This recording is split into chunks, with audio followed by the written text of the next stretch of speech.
Holy shit, gents. We're back. Episode number 3. Coming to you, not live, but I kind of wanted to say live. Could we pretend it's live? We could pretend it's live. That's all right. It's kind of little live. I mean, So this week, yeah. we're watching the scariest movie that I've seen in quite some time. It's called Frankenhooker from 1991. The great Frank Henenlotter. No, we're talking about Midsommar. This was your recommendation, Alex. So tell me why did we watch this movie? It was. It's your responsibility, Alex. I think that just because I actually think that you two are maybe bigger fans or more knowledgeable of like the horror genre as a whole. And I think that these two filmmakers coming out, Ari Aster and Robert Eggers, and the studio specifically of A24 are like kind of putting out these movies that are, they're obviously different than we've talked about, like The Conjuring or something like that. And there's something about them that I think needs to be talked about. For context, Robert Eggers is the director of two incredible movies, The Witch and The Lighthouse, which you're going to find out pretty quickly that I would not put this director or this film in the same conversation as either of those movies, or the Eggers. I haven't seen his other movie. It's called Hereditary. Maybe that's better. I've heard good things about it. But I also heard good things about this film. Hereditary is much better, in my opinion, than Midsommar, I would have to say. I think Ari Aster really has a style, and he really hit the nail on the head when it came to Hereditary. And I think he tried to transfer a little bit of that style into Midsommar, but with a little more Swedish folklore. And I kind of think it fails to hit the mark in the way that he might have wanted it to. You think it's too self-aware of his own style? A little bit. A little bit. I think it's also really trying to bring about a type of feeling that isn't really presented as well in this movie.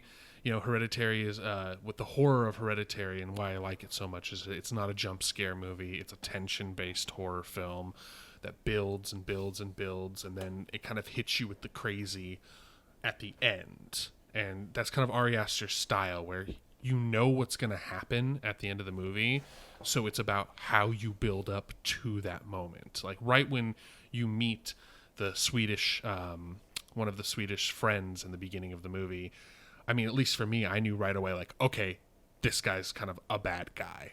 He just kind of has that horror movie edge to him, and yeah. Yeah, an interesting thing you said there is style, right? And that's the key thing for me with this movie is I enjoyed watching it from like a stylistic perspective. He's very good at moving the camera and knowing where to put things. It's everything else that I had a problem with. Wow. I did not find that's a bold claim. I did not find this movie tense. I did not find it. Wow. It's. I know that's an interesting statement, because if you dissect it and you look at any scene just by itself, it's like almost a masterclass in these little cinematic tensions. It's very Kubrick, the framing. It just has this really specific atmosphere about it that it cultivates. But the plot is almost non-existent, and the movie has no characters that I gave any kind of a shit about. So like without any kind of core of humanity or interest, I just kind of sat back and watched it, and I was like, eh. And even the things that were supposed to be terrifying, I was laughing at towards the end. That's very interesting. I did have that same reaction towards the end. There's a specific scene at the end that we'll talk about where I just have to always pause the film, no matter how many times I've watched it, and just laugh for a second. But I will say one thing about his style. I would be hesitant to label his style, like to restrict him too much with his own style, because of the very fledgling, director that we have here. It's very like we see him evolving, right? We see like this. We talked about this last time. He's like trying out different things. This was a director who was, I mean, maybe this is too mean, because I didn't hate this movie, but it felt like the director masturbating for 3 hours and like look at how good I am and look how great my dick is, and I'm like, yeah, that's a nice dick, man, but like, do you want to write a script to go with it? Like, you want to show me anything else besides like how good you are at shooting things? I think there is a storyline that is important to follow. There is a story thread to follow, and there is definitely some stylistic. I mean, as Jesse says, maybe lack for a better word, dick waving. But I believe that for the most part, what we're seeing here is somebody attempting to try a type of story that really hasn't been told as well before. I know that this is kind of a spiritual successor to The Wicker Man, the original, not the garbage Nick Cage version. Speaking of the Nick Cage version, it does end with a man in a bear costume. This is true, but it definitely has a charm. It has an appeal. It's visually striking and beautiful. So I think there is a lot to credit Ari Aster on, and this is also his sophomore film, I believe. With his first film being Hereditary. And in the same way that Jordan Peele, in my opinion, his sophomore film, This Is Us, was a bit of a letdown in comparison to Get Out, I kind of had that same feeling with Midsommar, where I was expecting a lot more of the tension and the horror that Hereditary gave me. And I think that's unfair to hold him to a standard of his original movie. It's fair when critiquing the movie, but it's unfair when watching it. But this is definitely a film that's more fun to watch than it is to listen to. Wait, why would you just listen to it? Well, no, like what I mean is not listen to like as in like an audiobook. I mean like dialogue, screenwriting, all that kind of stuff. Like it's like you watch a movie and you listen to it at the same time. Right. Like this movie, you could put this movie on mute, and I think I'd still get the concept pretty well. Yeah, because the dialogue doesn't matter much. I mean, it has no characters. I have this movie split into 3 categories of what it does, I think, superbly, mediocre, and just poor. I just want to say at the beginning of this podcast, so we can get it out of the way, Florence Pugh she outshines every single person in this movie. Yeah. She's an incredible actress, and in this movie, I thought she was amazing. I'll agree with that, definitely. The soundtrack, going back to this idea of listening to the movie, I think is beautiful. I'm blanking on the composer's name right now, but it doesn't matter. The movie music, I think is really good, and I think that it actually speaks a lot to this theme or this theory that I have about this movie that makes it much more watchable. But the character building, even the cult building, the world building of that culture, I think is really, really poor. And I think that, or at least mediocre. And I think that the only thing that Ari Aster really gets right is like maybe this idea of a very stale relationship, which is not hard to do, right? It's not hard to show that. But I think he does do that well. And I don't know if you guys knew this, but I think it's an important piece of context. He experienced a very, very harsh breakup before he did this I did movie. read about this. So I think that plays a lot into the making of the film. I don't know how much it plays into the criticism of it, but I think it's an important did Ari thing. Aster also date the world's most boringest man? Okay, yeah, let's start off with him. He's a good jumping point to start off with. Yeah, Christian. So then the movie starts with the pretty horrific murder suicide of the main character Danny and her family by her sister, who is a bipolar, depressed individual, and uses quite a extensive method of hooking up 2 vehicles to hoses and kind of pumping carbon dioxide or monoxide into the house. That's really well lit. To suffocate. Yes, definitely. That was probably the scariest scene in the movie for me, was the kind of when the wide shot down the hall, and it's zooming in on the sister, like up against the computer desk, and she's got like the bag over her head and the hose taped. That type of methodical calculation in a murder-suicide, to me, is very disturbing and off-putting. So that was probably the scariest scene in the movie. Ari Aster seems to like that, right? I mean, even in Hereditary, it's like the horrific nature of the tragedy in that movie is very visually like, it's like a glut of horror or of tragedy that we see at the beginning of these films.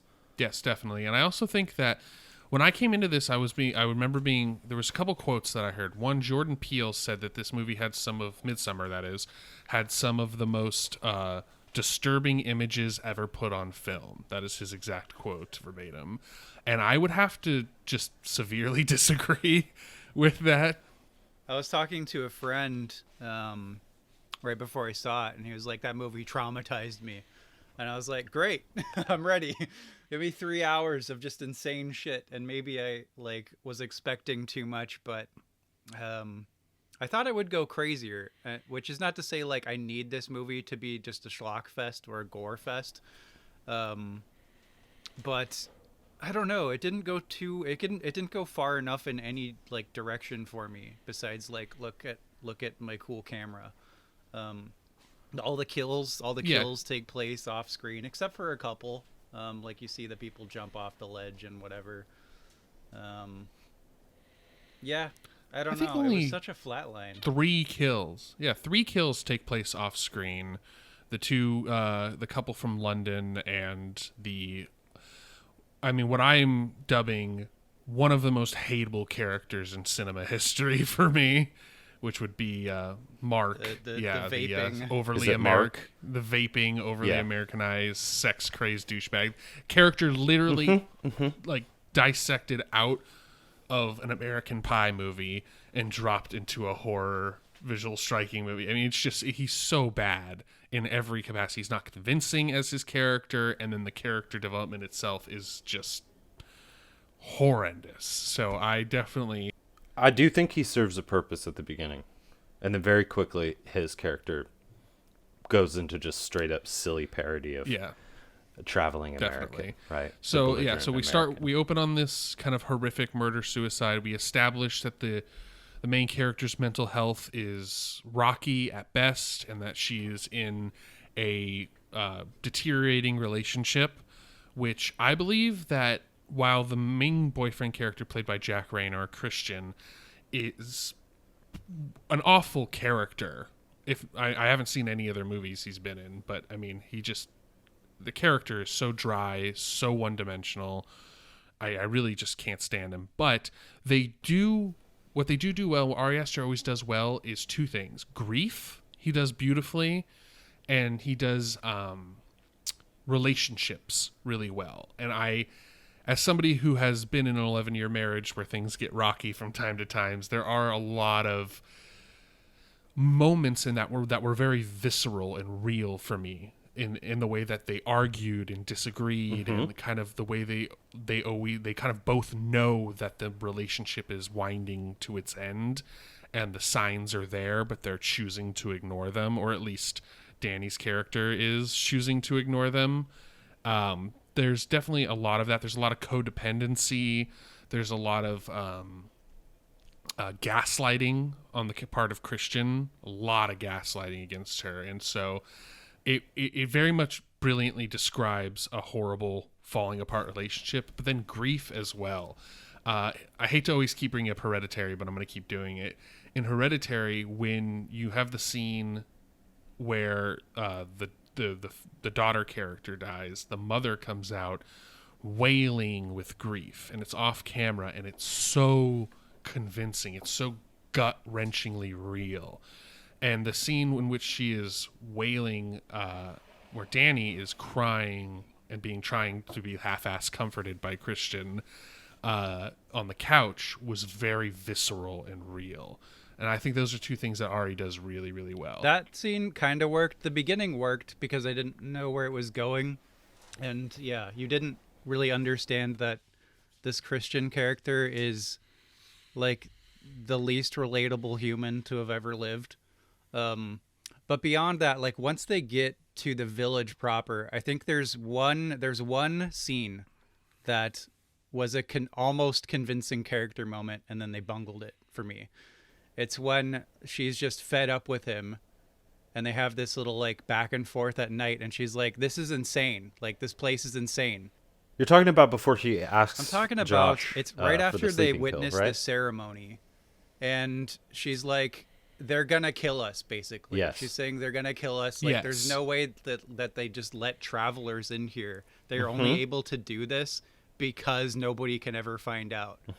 And you're a total asshole, and we need to leave, basically.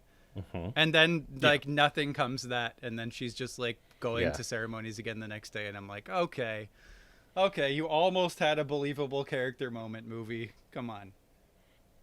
See, I will say this: that scene, that conversation, is not in the theatrical release. That makes sense. I don't. Oh yeah, we watched the director's cut, by the way. Yeah, Jesse and I watched the director's cut, and Alex watched both the director's cut and the theatrical version back to back. And it is. I am of the opinion that the theatrical cut is the much, much better movie, as far as pacing, as far as editing. I mean, it doesn't do anything to. It won't change your guys' opinions about the character development or anything like that. But yeah, let's talk about Christian. Because Jack I Rayner, don't yeah. think, what was his name? Jack Rayner? If he gets work ever again. Do you think in it was something his fault, this big, though? I would be surprised. I'm not trying to be. No. So like, I don't know. That's the thing, is that maybe next to Florence Pugh's performance, like he was extremely flat, but their friend Josh he did pretty well. It wasn't like they were upstaged or anything like that. If his character was written to be that type of boyfriend, then he's the greatest actor of all time. I think that's probably true. If you just like look at his dialogue, he says nothing ever or never gives any kind of support. It's a very weird performance to try to categorize, because calling him an awful human, it's like he's not like a villain. He's just like a really shit person who is just completely self-centered. He's a liar.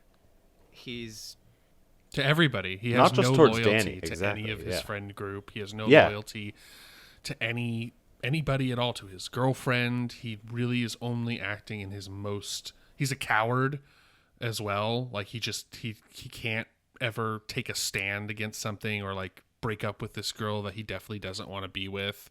He's just kind of a really unlikable character. And it makes me question the motive of him even being in the film as a character in general. There's no way that Ari Aster could draw up a character that poor. There's evidence in the film that he has characters that are more. I would probably composite agree. and I would complex think than I that, right? definitely agree that that I think it's on part of the actor and not Ari Aster's writing. I think this actor is just a weak actor. Personally, I looked up his IMDb. He's actually in Macbeth. Spoiler. So that's going to be an interesting to kind of look at those roles side by side when we go into that. But yeah, definitely. yeah. Yeah, it's just Sorry, Jack I just Rayner, didn't wherever you feel are. like his performance was in any way powerful or Florence Pugh really just supersedes every other actor. I think Wilhelm Blomgren, who played Pele, the Swedish exchange student, I think he was probably the second most convincing actor. See, I thought she was all right. She was pretty good until the end when she just like frowned for half an hour. But yeah.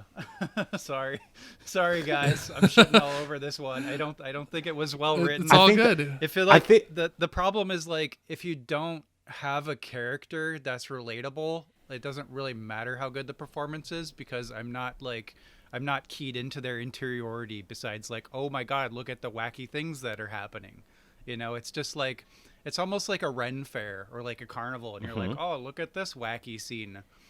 And it's like you could almost rearrange them, It gets like that, like definitely. to fit whatever, because one doesn't really seem to lead into the next. Yeah, there are some serious flaws and inconsistencies in the tradition that after watching the film 3 times, I like thought Oh, at first maybe I made a mistake. let But me say this one more thing, Alex. Sorry, I'm gonna forget this, but it really reminded me of what you were saying last week about this movie called I Care a Lot, where it's like they come up with a concept and they're like, look at how cool our concept is, and then that's like all it does. I recognize that it's like it sets up these little thematic things with like the paintings, and you're like, oh, I wonder if those will be plot elements. And then you see the like the wall of flower girl portraits, and they all look just like her. And you're like, well, I know how this movie's gonna end. Yeah, that's all. hmm Continue. So Civ, I actually thought, who's the elderly woman, the matriarch that's like running everything. Yeah. She was a good actress. I don't know her actual Gunnel name. Fred. Okay, nice. There we go. However, when she's speaking at the beginning, she says, welcome to our great feast. We had our last one 90 years ago, and we'll have our next one 90 years from now. But then it goes into this idea that, no, we do the Atta Stupa, the thing where they jump off the cliff. We do it every time someone reaches this certain age, you know? And I'm like, okay, so do you guys do just like Atta Stupa lights? Like when there's not like this feast or festival going on? Like, and people just are jumping off the cliffs? Like, that's fine. But the way that you've included into this cultish festival, like Jesse said, it almost feels like at some points it like got Ren Fair mosh posh, just like, well, this is what they do with flowers and weird, flutes and stringed instruments. And it gets to a point where it's like, what is the essence of this cult and this culture other than being creepy? It's weird for the sake of it's because it's a movie. I don't know. Because cult. Yeah, because cult. Apparently the Swedes thought this movie was a comedy. Yeah, I mean, there's. Oh, did they? Yeah, I mean, I could see that. I could see like how people who actually know about this type of culture in Sweden would look on this as kind of a mockery or kind of like a joke on Swedish culture. But I think what we're all talking about here, to kind of bring it together, is we're talking about how this movie is missing narrative connective thread. There's no connective thread between scenes, between motivations of characters beyond kind of small, simple, selfish needs. Like the main one of the characters played by William Jackson Harper, Josh. All he wants to do is get his thesis done, and he's extremely interested in the runes and the culture, whereas in Christian's character doesn't really care, until he does. Whereas Josh has cared the whole time. I thought that was going to play in later, like, oh, Josh knows about the runes and he kind of can loosely translate their holy text, so he's gonna save them in a way that like where he like, oh look, they're actually like there's something written here, you know what I mean? Like he's gonna use this knowledge to a benefit. Nope, he gets clobbered in the head by fucking Leatherface and dies. And it's because he does something so disrespectful that an anthropologist would never do, and sneaks into the holiest like site of the culture and takes pictures, right? Like it's just not convincing, and so there's no connective thread. And we see how did you pronounce that again? I couldn't get the pronunciation. The ritual suicide. Atta Stupa. Atta Stupa, yes. So when they see this, which to me was the pinnacle of the movie, like the Atta Stupa scene was like, it's where all the tension in the beginning kind of paid off, and you got this kind of release, like you knew something like this was going to happen soon, and they were just building and building and building and building, and it's like this is when you finally got that little bit of that release where you get to see some horror. It's definitely the goriest part of the movie. They really focused on the gore to a little to a point where it was a little campy, where it's like they kept panning back on these like broken, shattered faces and stuff, and it was like, okay, you're trying to elicit a guttural response from me, but it's like, as someone who like enjoys gorefest movies, I'm like, I mean, Hereditary was much gorier than this movie, but this movie keeps getting this like reputation as being this gore fest, and I don't understand it. I like that you said guttural. Keep that in mind for later. Sorry, that'll come into my theory. Yeah, they had a shot where I can't remember what it was, but it was like a little bit after that, and somebody was talking, and it was just some like dialogue scene, and they cut back to like the corpse props just being thrown on the fire, and I laughed. Yeah, there was a lot of just like, there's just a lot of interesting use of screen time. What you were talking about a minute ago, Jeff, another way you could say that, and the way that I frame it in my brain, is like, movies work a lot of the time because you set things up and you pay them off. Like I was thinking, like when the annoying vaping douchebag died, I was like, what? They should have they should have showed all these fucking characters dying, because why would you not? And B, they should have had him like be eaten by bugs or something. That's what I was thinking in the beginning, because he has this. They established this fear of ticks, and everyone's messing with him because there's ticks. And I was like, oh, I wonder if that'll come back. And there's like other weird little things where it's like they set up little things in the movie just because, and they have no purpose. Like the inbred kid who writes their scriptures. I'm like, what was the point of him, other than to like have his face in the movie for 5 seconds? Oh, they explain they have the priest and Josh go through that when Josh is asking like the priest about the book is called the Ruby I understand Rodder. Like what he said about it. What I mean is like, what does it do for the movie? Oh, okay, got it. Yeah. There's a difference between not understanding and like what the benefit of it, because everything in a movie or in a film needs to have a purpose. It needs to be worth its weight in film. And that definitely doesn't happen for that character in that narrative thread. You know what's interesting too is that character is seen a lot in the trailer and a lot in like the still images or the thumbnails that you'll see of this movie. That distorted face. And then when you watch the film, you're like, okay. He has literally 2-3 scenes where he's on screen for about 5 seconds. Maybe 3, yeah. Yeah. So there's definitely some. I know. He was good in 300, right? Yeah. Oh god. Like I joked that I joked about Frankenhooker, but honestly, like Frankenhooker is a better narrative. Like you have characters in it who have motivations. You have scenes that forward a plot. You're getting a little. It's a bit of a stretch. Yeah, no, that's a bit of a stretch, Jesse. I get what you're saying, but what I mean, like, okay, maybe we should talk about my theory, because I think that it'll. Go ahead. My theory of this movie is that obviously it's all about Pugh's character, Danny, but it's the idea that her trauma and her grief is not only healed but smoothed over and like assuaged by more trauma and more grief. And the trick of this movie is, the narrative line is, this woman needs to experience more pain. It's like a self-inflicting thing. It's like the masochistic, sadistic side of people.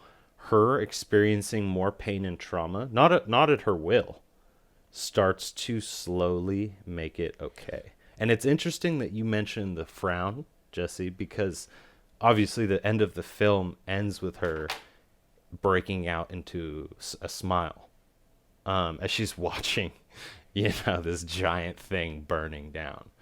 And the idea of this film, there are very key points in it where you get into this guttural aspect that you were talking about, Jeff, where she's wailing into the phone first, and then she's wailing into the lap of her boyfriend, Christian. During the Atastupa, when the man falls and he, doesn't quite finish the job off, they do it for him, but everyone also starts groaning and wailing. They do this thing where they mimic or they reflect back the trauma that or the pain that someone is feeling. And when she is in the church, when she sees Christian, performing his sex thing, she's like having a panic attack and she's screaming and wailing and crying, and all the maids come around her, right? And they are all doing the same thing, and they mimic her slowly and slowly and slowly. And you even see it at Danny's face at the Atastupa. Like, she's like in a trance, while Simon and Connie, the people from London, are freaking the fuck out. Yeah. And Danny is in this interesting trance where you see images interspersed of her family and her sister, and it like feels good. It's almost, I don't want to go as far to say orgasmic, but like there's something about the look on her face where it's helping her. It's helping her just like numb through it. But then there will be moments right after that where she goes up to Christian, right? And it's like, this place is fucking insane. We need to get out of here right now. Yeah, well, I think it's an aspect of immersion therapy. Exactly. There's a lot of exposure. Yeah, exposure therapy. Thank you. And there's a lot of that. They also explain very briefly when Christian asks, when they're decorating the tree, he asks one of the he's trying to approach the redhead that he eventually impregnates later, but he asks her, "Oh, when do you grieve?" And she says, "We grieve and celebrate simultaneously." And I think that's kind of the explanation of the wailing, is like they are letting their grief out in the moment. Because if you look in those certain scenes of the group wailing, sometimes there's people smiling and celebrating, and then some are wailing, and it's kind of a mixed bag. And so I think I think that's was supposed to be kind of the visual representation of that, where they express all of the emotions that you need to express in this type of situation at once, and they experience a certain level of immediate catharsis right afterwards. And I think what Danny, to play to your theory, I think that's what Danny is looking for, is catharsis. This ability to see these horrible things happen over and over and over again. And also, she's in a foreign land. She's been made the May Queen. There, even one of them says, "We're sisters now. You're part of the family. We're family." We're family. When she's sitting, yeah. So she watches the temple with all of her ties to her previous life. Her family is completely gone. So the only thing that she had left tying her to that place was her boyfriend and his friends. And she stands there and watches them burn. And she wails and wails. And I thought at first that she was wailing like, oh my God, look what's happening to like. Does she wail? Does she wail at the end scene?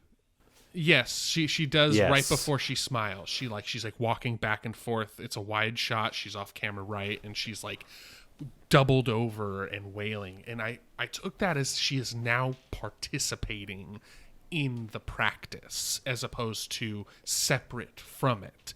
And then she experiences the catharsis. Finally. Yep. She sits there and she smiles and she realizes like, oh, this is actually the way to do it, because everybody walks through this village, all the locals, in this state of peace and almost Zen-like comfort.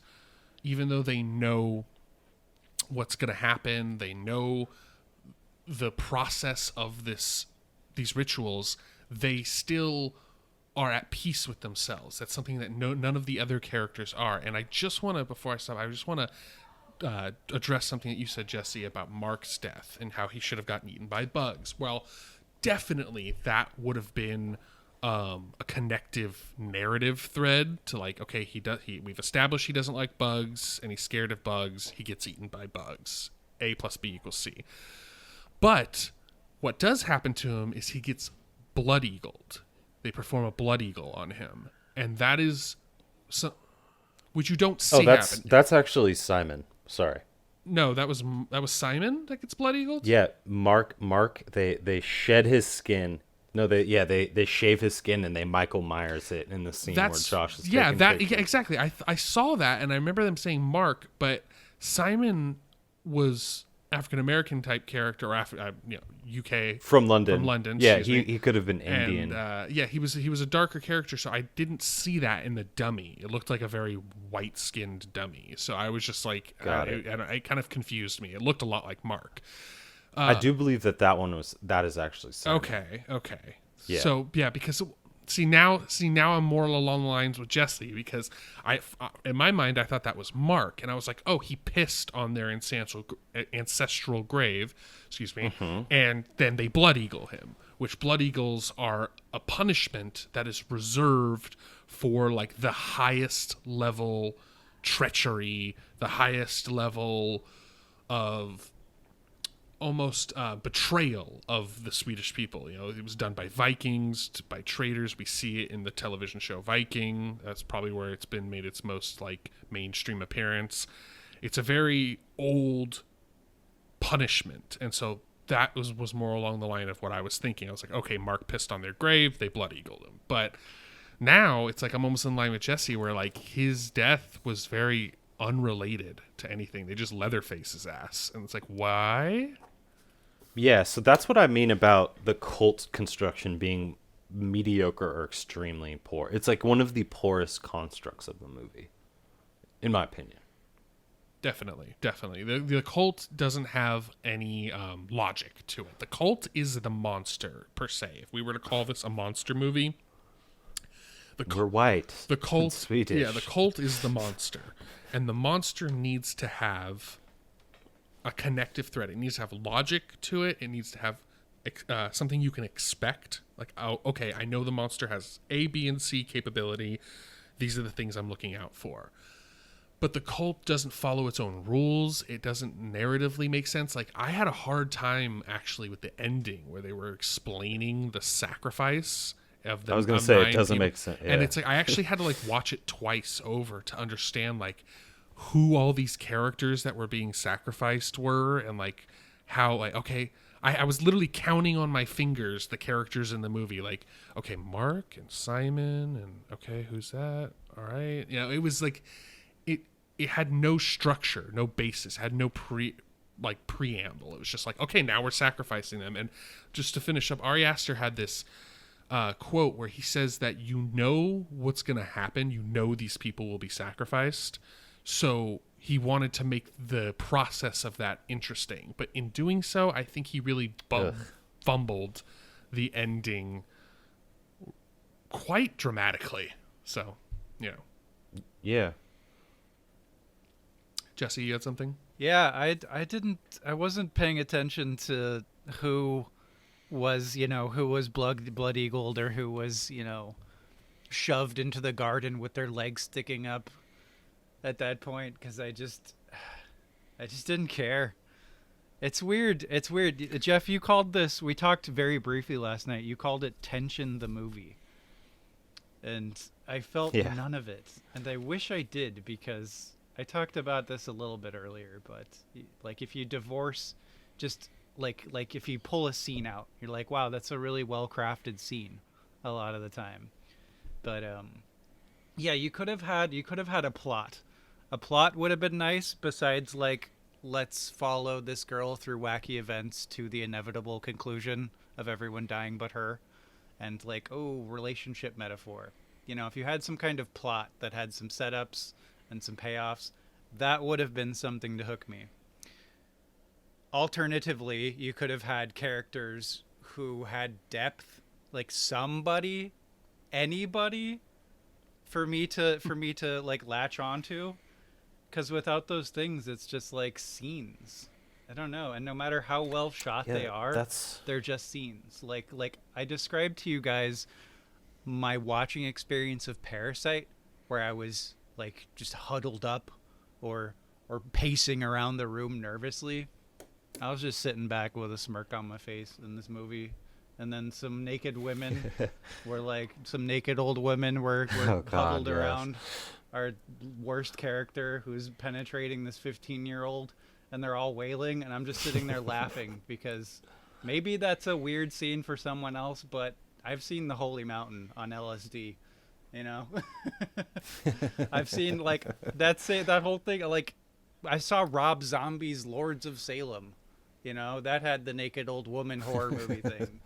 I mean, I know that I am not generally the best person to say what's like scary or like shocking, because I'm really desensitized when it comes to movies. But like something like Parasite, where you care about what's happening because there's this really kinetic, interesting plot, and the characters that I wouldn't say like, but are very human. It's like all the things that worked in Parasite didn't work in this movie, except like just really good technical filmmaking, which did carry it. It carried my interest. If it wasn't so well shot, I would have turned it off. Yeah, I mean, Yeah. it's hard to say. You know, it's I think we're at three different I think we're all at three different kind of what am I trying to say? The basis of understanding of this movie. Like, I definitely see what Ari was trying to do. I applaud the cinematography. I applaud the relationship, the realism of the relationship. But I just choose one is more what I was thinking. It choose one or the other. Choose the cult horror movie or choose the relationship drama. Choose one and put all your energy into it. And that's why I felt like him going through a breakup was actually a detriment to this movie, because I feel like he really had something with the cult aspect of the movie and then decided it was also going to be a relationship drama because he was going through this horror movie. It's like, dude, keep that shit out of the movie. That's interesting, because from what I understand from an interview I read, he was far more interested in the relationship element than the cult thing. The cult thing was just kind of like tossed in there. Which makes like sense. A backdrop. It makes sense. And you're like, okay, so But why did you put me through this 3 hours then, if you didn't want to make this movie, kind of? Because it honestly would have been almost the same format or tempo as his previous film, where it starts off with this like very vicious tragedy, and then you watch how like that tragedy derails the storyline. He wanted to do this thing where it was like he'll show you this tragedy in this film, and then we see this like rising tension again, you know, because the tension's pretty well broken when you're waiting for the message or the result of what's going on at the beginning, and then it's like, oh Jesus, like, well, that takes care of that. Like, she doesn't have to worry about getting those messages anymore, you know, from her sister. But technically, like you said, that shot is very well shot. You know, the idea that it's slow motion when the firefighters are moving through the home and turning the vehicle off really emphasizes like the lack of urgency. You know, it's like, this is no longer an emergency. This is just, we're coming upon the scene of it's death. just clean up Like, at this point. yeah, these people are death. Like, the thing that I will say that I think makes this movie so difficult for me to place is, going back to bringing up Hereditary, the characters are not like that in the film, and he wrote those characters. They're so good. Yeah. You know, Toni Collette's character is like Pugh's character is good. Danny, okay, is fine, but like it gets in descending order. Danny, Pele, Josh, who's believable with his academic, you know, rapper and like He gusto. was the best one for me because I understood what he wanted. Exactly. When Mark in one of the scenes where Danny comes over and Christian is explaining to his friends like, hey guys, I invited her, blah blah blah blah blah. You know, his caveat or his way of getting out so he can grill Christian, I think, is he's like, hey man, can you come help me look at this paragraph? Yeah. And that line of dialogue, I was like, Ari Aster, you just sat down and thought, this is what people who are getting PhDs say. This is what they do. You know, like, they talk about paragraphs and shit like that. Yeah, that was and very at no like point, forced. yeah, at no point did I believe any of these people were academic in any sense except for Josh. Oh yeah. You know, he's taking notes, he's asking questions. They see the at the stupa, and then Christian comes in and tells him, just want you to know, man, blah, blah, blah, blah, blah. And I'm like, hold the fuck up. You know, like, That fight between them was very believable. oh God. That was very Oh, yeah. believable. Like how Josh pointed out, like, hey, you know you're guilty because look how you're behaving. Like, like, don't be an idiot. Don't sit here and pretend like you're being this, like, cool guy and this friend to me by letting me know ahead of, like, you know what you're doing is wrong, and because of your body language. And there's a lot of implied things like that. Like, they imply the differences between a good relationship and a bad relationship with Simon and Connie and Danny and Christian. Like, Simon and Connie are always in each other's arms. They're always very kissy, kissy and very close, and they're very much in love. And you can see that there's that kind of rubs Danny the wrong way. And she even says at the table after Simon, quote unquote, leaves, she says, "I can see you doing that." That was real. That whole aura felt. That energy felt real. Yeah, there's just exactly, Alex. There's no consistent energy in this movie, and that's truly for me what it's missing. I can forgive a lot. Like, I definitely feel like I'm not as critical about character development as you are, Jesse. I could forgive a lot of the kind of weak characters in this, and most of them are. But what I can't forgive in a movie is a lack of continuous, believable energy.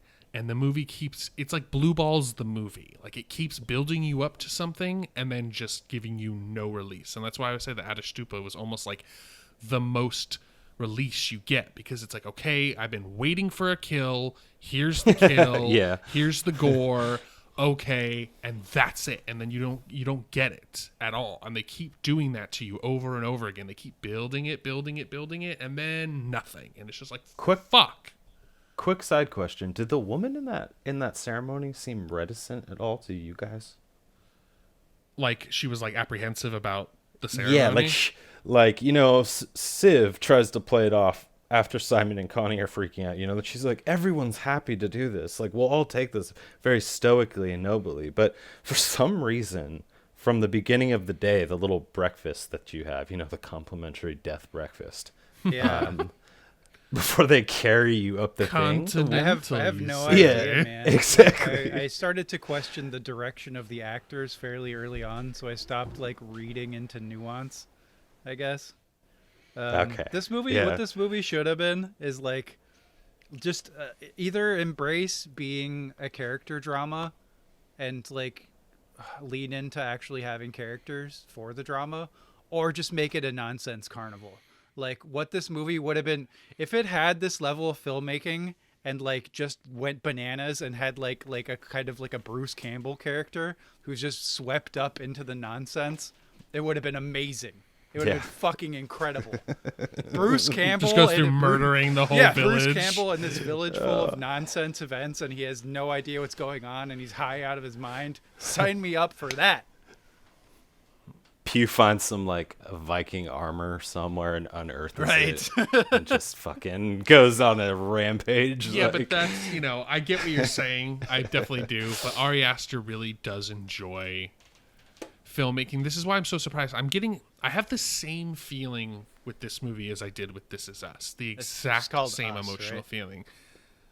Us, yeah. This Is Us. This Is Us is a TV show. Oh, it is. Excuse me. Yeah, excuse me. I got confused. With Us, didn't. It was like everyone really acclaimed it. They were like, "Oh, it's so good, it's so good." And then I watched it, and I don't know if I wasn't fair to it because I was comparing it to Get Out, just like I was not comparing this movie to Hereditary, but expecting that same level. And then this movie just kind of fell flat for me, especially at the end. And I just was like, I'm bummed because of that. It's like, oh man, I really wanted this to be something that I add to the category of Hereditary and The Vitch and stuff like that, where it's these modern horror movies that really take me somewhere. And it fell flat, and it was just so unfortunate. And I think there's something to say where sophomore directors don't want to repeat what made their first movie good because they don't want to become either typecast or fall into this is his style. And I just find that to be so stupid. I don't know. I can't explain it in any other articulate way than that. No, play to your strengths. Play to what makes movies good. It's okay as a director to have a style and to use that format. That's Tarantino. to a T. He has a style, he has a format, and he does it to the letter each time, and it works. And it's like, you can see bits of that in this movie with Hereditary. The score, the wide shots, the way the camera like tends to dolly around the action and really give you like a 360-degree view of what's going on. It definitely, it's interesting, but then it just doesn't go anywhere, and it becomes so frustrating. Like the mushroom scene, the first mushroom scene, why? It has no place in the movie. It makes no sense. It's just was because tripping is interesting. Now, while they did visually one of the best representations of tripping on mushrooms that I've seen, like as someone who's taken a lot of mushrooms, like the way that everything had that kind of like falling, not melting, but like water cascading down kind of look to it. They definitely did hallucinating very well. But the scene itself had no narrative purpose, because then she wakes up and then she's like, is it still day? And oh yeah, it was only dark for a few hours. Like, okay, like it was like almost like they didn't realize their own time frame, and they were like, okay, we got to speed it up a day. I don't know. I just didn't feel like that scene had much purpose. I felt that way about a lot of scenes, man. See, I didn't. I thought that after that scene, every other subsequent scene, no matter if nothing really happened in it, there was still something to enjoy. Yes. Either Yeah. a visual element or, a kind of interesting character. Wait. Where's this interesting character? I just think that I think really the villagers, the way they all give off these different tones of like kind of not scary, but just like you know the whole time as the viewer that these aren't good people, or at least these aren't people that are here for the main character's benefit. And I had a lot of fun trying to pick that out of their dialogue. Like, okay, what is this guy trying to say? Like, is he being facetious? Is he being cryptic? And and there's definitely a lot of great shots, like when they're driving into the village and the camera flips upside down and then flips back, is like obviously a take on, okay, the world is now turning on its head. Like, we are now entering kind of a macabre, different reality than we were just in. That before that scene was the real world, and now what we've entered is something different, because we have this huge like flip of the camera, and I liked that. I was like, okay, cool. I get what you're doing with the shot composition, and then it just falls flat and keeps falling flat, and it's just why. Yeah, very Kubrickian compositions. Yeah, so there's definitely an aspect to it that's enjoyable to watch. Lots of great scenes. The May Queens, or the potential May Queens, doing the Mayflower dance around the maypole. That was really cool and like fun to see from a top-down perspective. I mean, there's a lot of interesting things, but there's a little bit of Ari Aster, I think, smelling his own farts here. But for the most part, I just think he was trying to do too much in a movie that needed a lot less. And like I said before, when we first started, you could mute this movie and I think still get all the same ideas across. This movie could be a silent film. What's going on over there, Alex? Did we lose Alex? We might have lost Alex. It's like we haven't heard from Alex in a while. Oh no. I hope he well, maybe he's just so angry because he loved this movie so much. He's like, these guys talking bad about my favorite characters. Sorry, yeah. While you guys were talking, I was thinking of things to say. I think that Mark, the character of Mark, is a very good litmus test for how this movie goes off the rails, in the sense that you guys are saying. Like, there's a point where he is believable. There's always a dickhead friend that grates on a relationship or is a little friction on a relationship, sure. Right?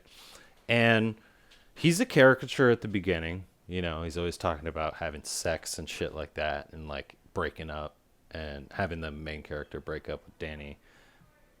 But there's also something when they are having the mushroom trip where he is just incessantly talking, like, like, oh my God, guys, I don't feel good. There's new people. Lay down. Josh, will you please lay down? And it's like, Sure. there's always that friend who does not seem to take something seriously, or how do I say, like, they act in a way where nothing will, like, affect them. He's like, oh, we're just here in Sweden. We're just taking mushrooms. Like, I'm freaking out because that's, like, I'm supposed to do. Like, I'm freaking out because of ticks, but, like, his fear is never real. If he was actually afraid of any of those things, like, he wouldn't be as boisterously belligerent and confident as he is. Yeah. And then I think when he, starts saying the little remarks or the jokes at, like, the dinners and the things, like, just being outright disrespectful, it's like, this is getting a little ridiculous as a character, as believable, right? Like, I'm like, I understand he's an American and, there's this aspect of tourism around the world internationally, but this is not real. No one is saying anything to him. And then when he pisses on the tree, the ancestral tree, Yeah. anyone's normal reaction would be one of, like, prostrate, like, oh, please forgive me. Like, I am very sorry. And he acts like a fucking 5-year-old. Like, what? I had to pee, dude. Like, I don't understand what's wrong. Like, and I'm like, how has this entire process of ritual and sanctity and, piousness not gone through to you yet? Like, why, even if it was a mistake, why wouldn't you get why they are upset? And that's where it starts to get really just like, who are these characters? Yeah, there's no great reaction from any characters to any other characters. They all kind of sit in a vacuum, it seems. Like, when he does that, Christian's character comes up, and you would think that, at least in my experience with traveling, if anything like that had happened, my first thing would be apologize on behalf of my friend. Mm-hmm. To be like, oh my God, I'm so sorry he did that. He didn't know. Can we just figure something out? But instead, Christian just comes up and, like, starts laughing.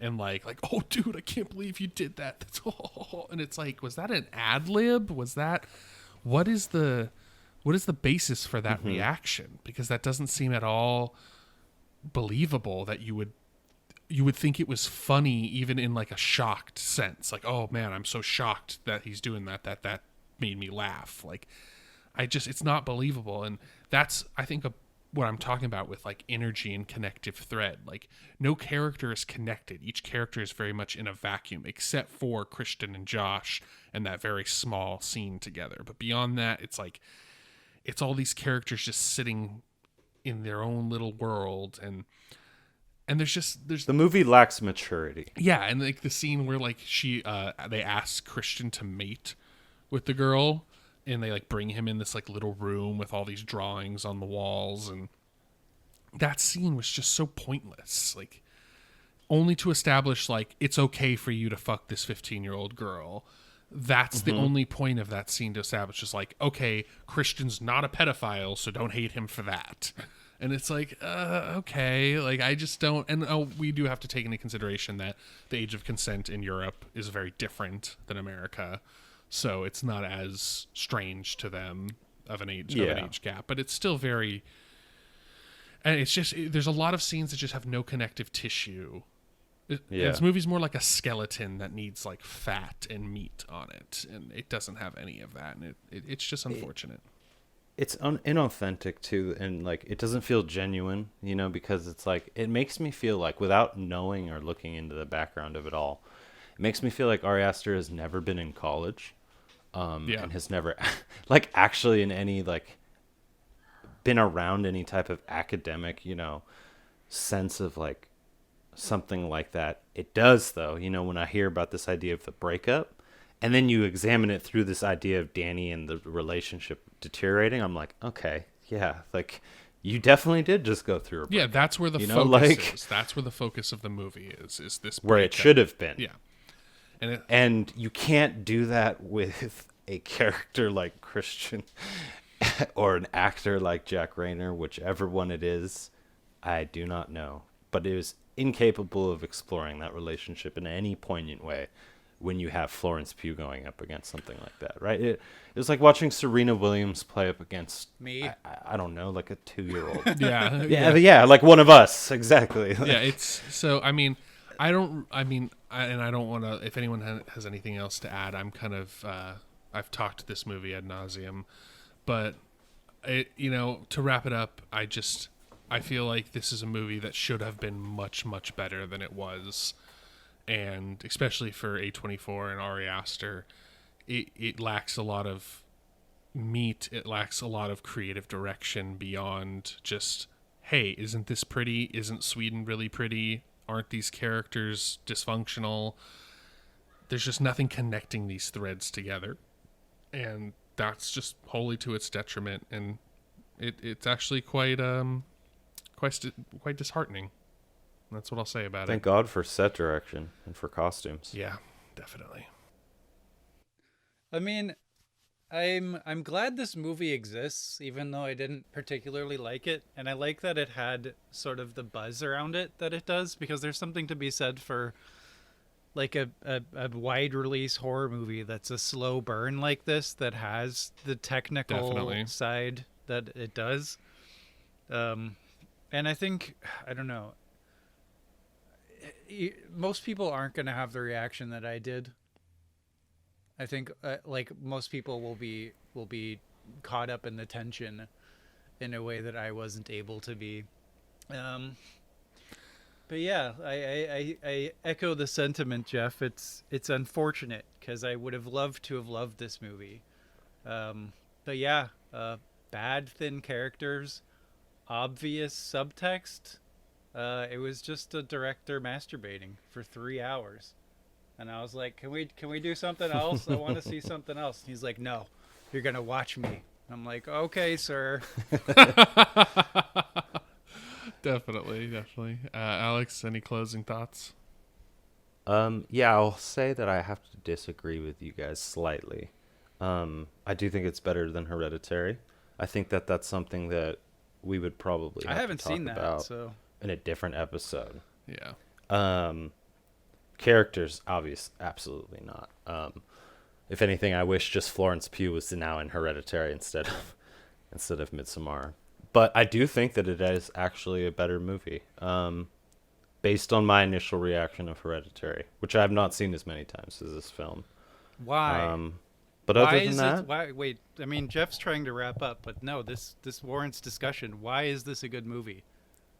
Sell us, Alex. Sell me on this. I think, okay, well, I mean, that my theory is really the only thing that I think really makes this movie good. This idea that you're showing this woman's like experience of trauma and experience of pain smooth over trauma and pain itself. It's like this idea of exposure or immersive therapy that Jeff brought up that I think was probably not intentional. So maybe my critical analysis or view of the film makes it better for me. But Hereditary, again, like without going too far into Hereditary, there are just some flaws in Hereditary that I think are expected of a freshman filmmaker. I think that some of the lore, some of the like images and scenery were also weak. So he does do trauma and grief very well, and I think that that's what makes this movie good, because I keyed in a lot on Dani and her relationship to herself, to trauma, and to her boyfriend.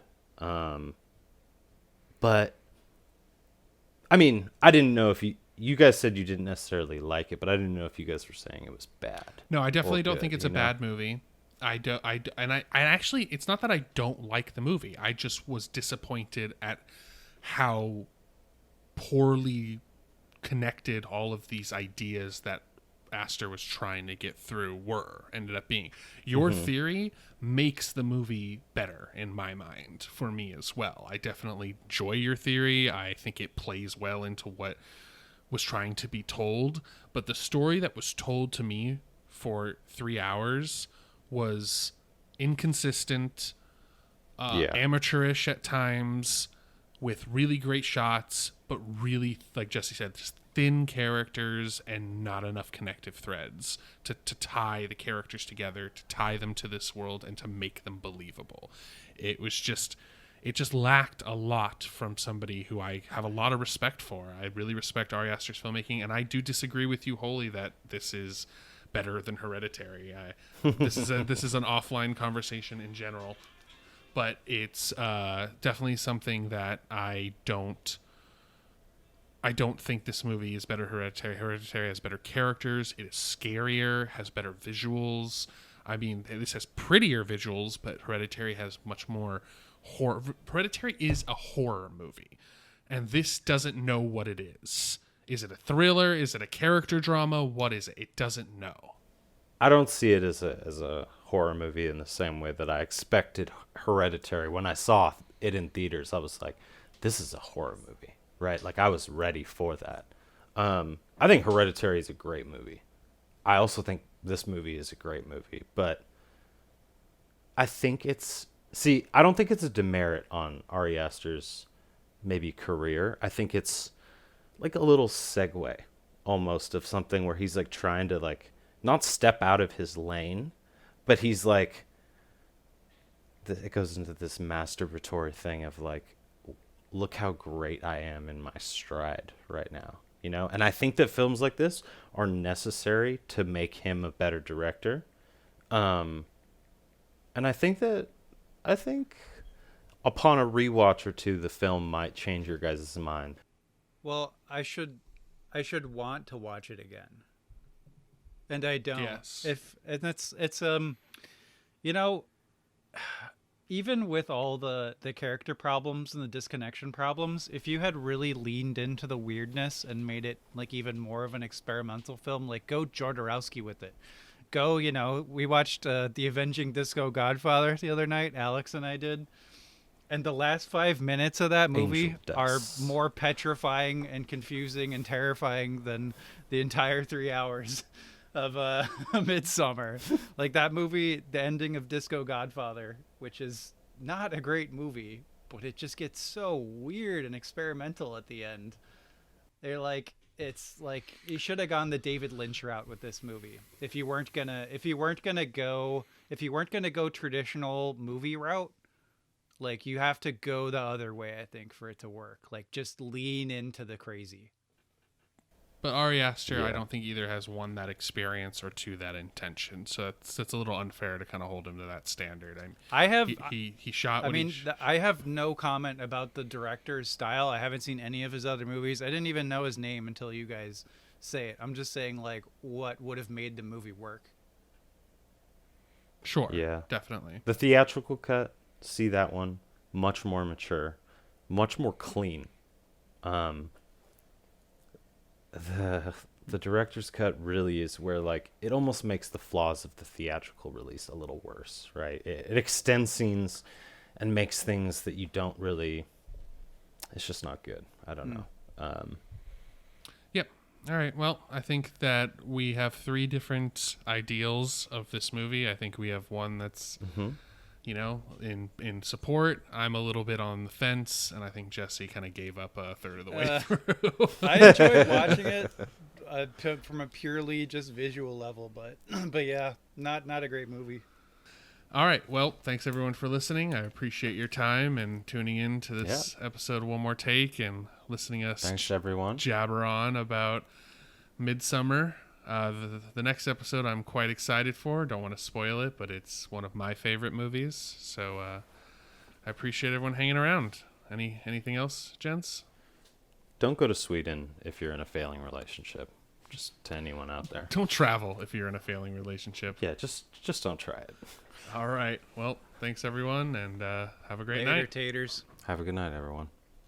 As a little postscript here, this will sadly be the last episode of the One More Take podcast. Not because we're going to stop podcasting, but it's come to our attention that there are, somehow I missed this, somehow there are numerous newer film podcasts called One More Take that do essentially the same fucking thing as we're doing.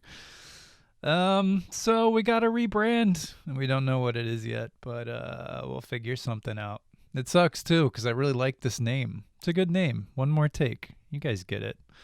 But yeah, thanks for listening, and we'll see you on the next one, which will be called something.